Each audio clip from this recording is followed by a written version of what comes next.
ایک کالج میں 7 لڑکیاں پڑھتی تھیں۔ وہ ساتوں بہت اچھی سہیلیاں تھیں۔ ان لڑکیوں کا یہ گروپ 8 مہینے پرانا تھا۔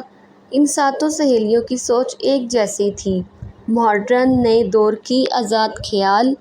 لیکن ان ساتوں میں سے ایک سہیلی ایسی بھی تھی جو ان سب لڑکیوں سے مختلف تھی۔ اسے فیشن، میک اپ، ان چیزوں میں دلچسپی نہیں تھی۔ وہ سارا وقت کتابوں میں گھسی رہتی۔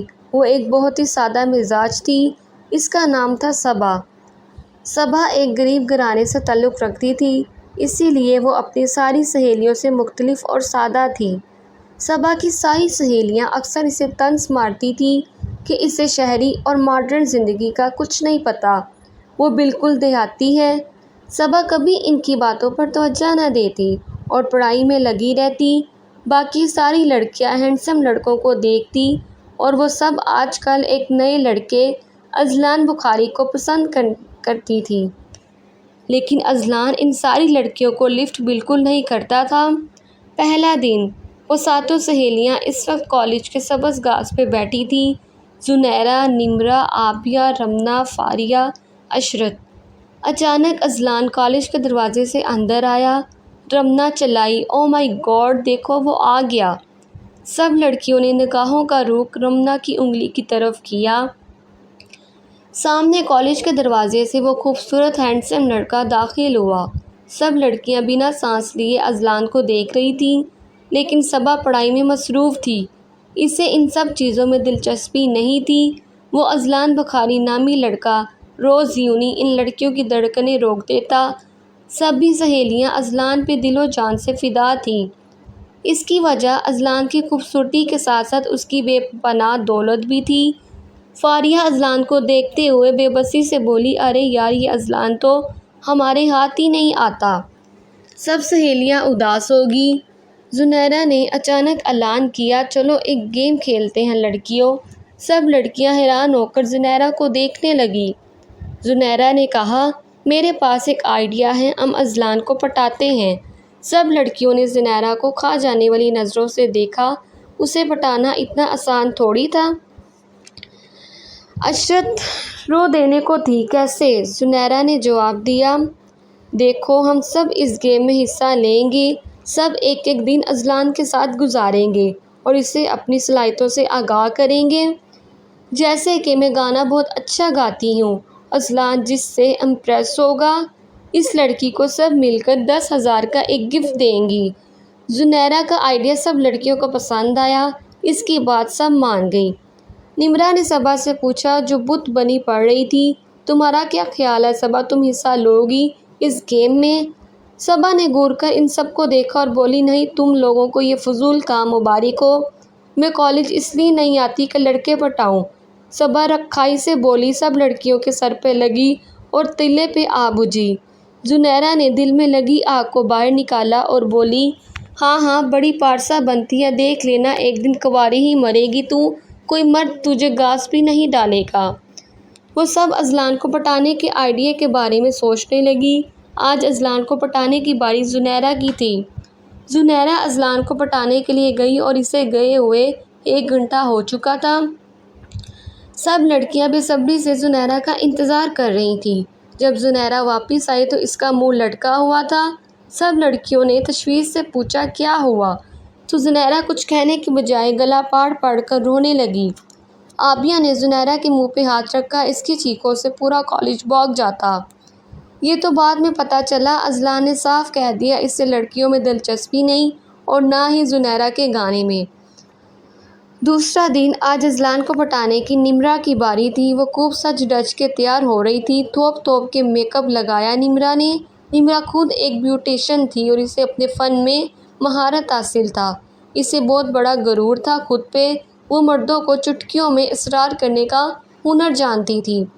نمرہ اذلان کو پٹانے گئی ہوئی تھی۔ سب لڑکیاں بے چینی سے نمرہ کا انتظار کر رہی تھیں۔ صبا کتاب کھولے بیٹھی تھی، اسے کسی معاملے میں دلچسپی نہیں تھی۔ تھوڑی دیر بعد نمرہ لوٹی تو شکر پہ 12 بجے تھے۔ اس کے تاثرات ہی بتا رہے تھے جواب اچھا نہیں ہوگا۔ تیسرا دن، آج اذلان کو پٹانے کی عابیہ کی باری تھی۔ عابیہ کی گندمی رنگت اور دلکش مسکراہٹ ہزاروں دلوں پہ جادو چلایا کرتی۔ وہ اپنی ایک مسکراہٹ سے ہی ہزاروں کا دیوانہ بناتی تھی، اور آج بھی اسے یقین تھا وہ اذلان کو پٹا کر رہے گی اور شرط جیت جائے گی۔ بیوٹی پارلر میں وہ خوب تیار ہوئی تھی، ہزاروں کے فراق کے نیچے 2000 کی ہیل پہن کر وہ منزل کی طرف رواں دواں تھی۔ چوتھا دن وہ سہیلیاں سب اپنی مستقبل بینچ کے اوپر بیٹھی تھیں۔ نمرہ آنسو پونچھ رہی تھی اور عابیہ در در رو رہی تھی۔ وہ بھی ناکام ہو چکی تھی، سارا غرور مٹی میں مل گیا۔ وہ شخص اذلان بہت بڑا ظالم تھا، نہ ان کے ساتھ آیا تھا اور نہ ہی اس نے آنا تھا۔ وہ سب لڑکیاں ایک دوسرے سے اپنا دکھ بانٹ رہی تھیں۔ رمنا گئی ہوئی تھی آج اسے پٹانے۔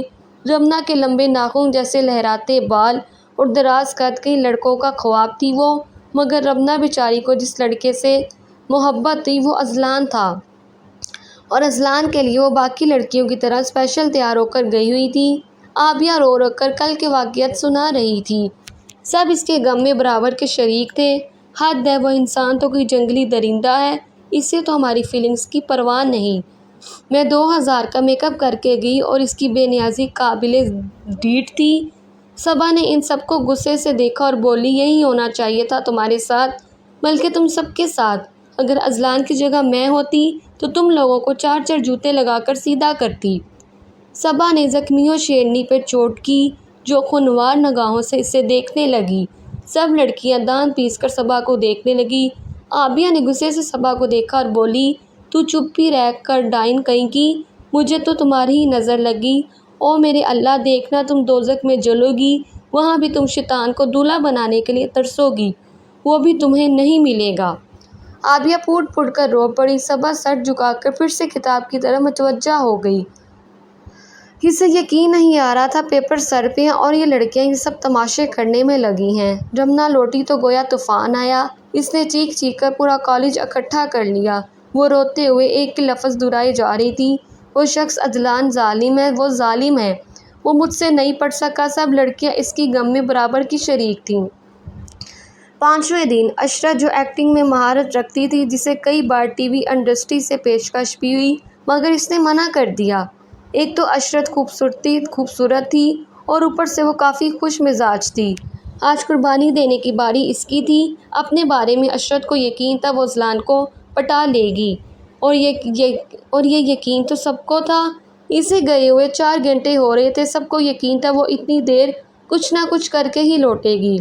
اب سب کا مقصد اذلان کو پانا نہیں، اسے چاروں شانے چیت کر دینا تھا۔ وہ لاپرواہ مغرور مرد جو ان نازک لڑکیوں کا دل توڑ چکا تھا، اسے پٹانا ضروری تھا۔ عشرت 5 گھنٹے سے غائب تھی، سب کو خوشی کے ساتھ ساتھ تشویش بھی ہونے لگی۔ زنیرہ نے عشرت کا نمبر ملایا۔ ہیلو، عشرت کی اداس آواز کال پہ سنائی دی۔ کہاں ہو تم؟ زنیرہ نے فون اسپیکر پہ لگا رکھا تھا، آواز موبائل سے باہر بھی گونج رہی تھی۔ عشرت نے جواب دیا، میں کالج کے باہر روڈ پہ کھڑی ہوں، کسی بس کے انتظار میں ہوں جو آئے اور آ کر مجھے کچل دے۔ عشرت کی روتی ہوئی آواز آئی، سب لڑکیوں کی آنکھیں پھیل گئی، وہ سب دوڑتی ہوئی باہر آئی۔ سامنے عشرت منہ کو ڈول بنائے کھڑی تھی۔ سبھی لڑکیاں تعزیت کے لیے اس کے پاس پہنچی۔ فاریہ میں کوئی خاص خوبی نہیں تھی، لیکن وہ کافی ذہین تھی، جس کا IQ لیول کافی زیادہ تھا، اور یہی وہ ہتھیار تھا جسے وہ استعمال کرنا چاہتی تھی۔ شاعری کا ایک ذخیرہ تھا فاریہ کے پاس، اور وہ بہت ساری دلچسپ علم بھی رکھتی تھی۔ اسے یقین تھا مرد کو صرف خوبصورتی متاثر نہیں کرتی، وہ کئی اور چیزوں سے بھی متاثر ہو جاتا ہے۔ لیکن اس کا بھی غرور باقی لڑکیوں کی طرح ٹوٹ گیا۔ وہ سبھی لڑکیاں اپنے منصوبے میں بری طرح فیل ہو چکی تھیں۔ وہ سب اذلان جیسے مغرور مرد کو پٹا نہ سکی، جن کا انہیں دکھ کے ساتھ ساتھ غصہ بھی تھا، اور وہ اظہار افسوس کے لیے ایک دوسرے کے کندھے پہ سر رکھ کر رونے لگیں۔ 7ویں دن سبھی سہیلیاں درخت کے نیچے بیٹھی تھیں اور بریانی اور کوک سبھی کے ہاتھوں میں تھا، جو وہ مزے سے پی رہی تھیں۔ غم کا جو پہاڑ ان پر آنا تھا وہ آ کر گزر بھی گیا۔ آج ان ساتوں کے بیچ صبا موجود نہیں تھی۔ کسی کو وجہ نہیں معلوم تھی، مگر آج وہ کالج نہیں آئی تھی۔ صبا ان سب کی مزاج کی تھی بھی نہیں، سادہ اور پرانے خیال کی، اس لیے کوئی صبا کو مس نہیں کر رہا تھا۔ اچانک کالج گیٹ سے صبا آتی ہوئی دکھائی دی۔ فاریہ نے ناگواری سے کہا اور بولی، لو آ گئی پینڈو صبا۔ صبا اپنا مخصوص چادر اڑائے ان کی طرف آ رہی تھی۔ صبا کے ہونٹوں پہ مسکراہٹ تھی، وہ مسکراتی بہت کم تھی۔ اس کے آتے ہی سب لڑکیوں نے اس سے کالج نہ آنے کی وجہ پوچھی تو صبا نے بتایا اس کی منگنی طے ہو گئی، جس کی خوشی میں ایک پارٹی رکھی ہے اور وہ ان تمام سہیلیوں کو انویٹیشن کارڈ دینے آئی تھی۔ سبھی سہیلیاں صبا کی خوشی میں خوش تھی اور پارٹی کا سن کر مزید خوش ہوئی۔ صبا نے ایک ایک کارڈ سب لڑکیوں کی طرف بڑھایا۔ سب لڑکیاں کارڈ پڑھنے لگیں، مگر نہیں، وہ کارڈ نہیں تھا، وہ تو کوئی وہم تھا جو سب لڑکیوں کے پرچے اڑا رہا تھا۔ پیروں تلے زمین کھسک جانا کیا ہوتا ہے یہ وہ 6 لڑکیاں اچھی طرح سمجھ سکتی تھیں۔ سب کے منہ کھلے ہوئے تھے، آنکھیں پھٹی ہوئی تھیں، نگاہیں کارڈ پہ تھیں۔ صبا انہیں محفوظ اور مطمئن نگاہوں سے دیکھنے لگی۔ کارڈ پہ لکھا تھا صبا سلیم انگیجڈ ود اذلان بخاری۔ سب نے صدمے سے صبا کو دیکھا جو مسکرا رہی تھی۔ سب کو بری طرح صدمہ تھا۔ صبا نے مسکراتے ہوئے کہا، تو میری پیاری سہیلیوں، مردوں کے بارے میں تم لوگوں کی پہلی اور آخری رائے بالکل غلط تھی۔ مرد صرف ذہانت، حسن اور ٹیلنٹ سے متاثر نہیں ہوتے، انہیں ایک اور چیز سب سے زیادہ متاثر کرتی ہے، عورت کی بے نیازی۔ مرد کبھی بھی عورت کی لا تعلقی برداشت نہیں کر سکتے۔ اس خوبصورت اور ہینڈسم اذلان بخاری نے تم لوگوں کی طرح مجھے بھی بہت متاثر کیا تھا۔ مجھے بھی وہ اچھا لگا تھا، لیکن تم بے وقوفوں کی طرح میں نے خود کو اس شخص کے قدموں میں نہیں پھینکا۔ وہ خود آ کر میرے قدموں میں گرا تھا۔ جب تم لوگ اپنے اس مشن محبت میں لگی تھی تبھی وہ روز شام کو مجھ سے ملتا اور بات انگیجمنٹ تک جا پہنچی۔ ویسے میری انگیجمنٹ پہ آنا ضرور، میں انتظار کروں گی۔ صبا طنزیہ مسکراہٹ ان پر ڈال کر مڑی اور پھر کچھ یاد آنے پہ پھر سے مڑ کر دیکھا، اور ہاں، وہ جو گفٹ تھا 10,000 والا جو تم لوگ اذلان کو پٹانے کے لیے دینے والی تھی، اس کا میں شدت سے انتظار کروں گی۔ مجھے جتنی بھی گالیاں اور بددعائیں دینی ہیں پارٹی میں آ کر دے دیجیے گا۔ صبا استہزاء انداز میں مسکراتی سب سے دور جا رہی تھی۔ وہ سبھی لڑکیاں کھڑی ایک بے وقوف لڑکی کو جاتا دیکھ رہی تھی جس کے پاس مرد کو متاثر کرنے کے لیے کچھ نہیں تھا۔ وہ نہ ذہین تھی، نہ خوبصورت، اور نہ ہی کوئی اور ٹیلنٹ تھا اس میں۔ پھر بھی وہ ان سب کو مات دے گئی۔ صبا نہ تو بولی تھی اور نہ بے وقوف، ان فیکٹ وہ سب سے زیادہ ذہین تھی۔ اور اگلے ہی لمحے اس کالج میں ایک بار پھر موت کا سماں چھا گیا۔ پورا آسمان ان بیچاری لڑکیوں کی چیخوں سے گونجنے لگا، اور یہ چیخیں اب تک کی سب سے بڑی چیخیں تھیں۔ اگر ہماری ویڈیو پسند آئے تو ہمارے چینل کو سبسکرائب کریں۔ ملتے ہیں نیکسٹ ویڈیو میں۔ اللہ حافظ۔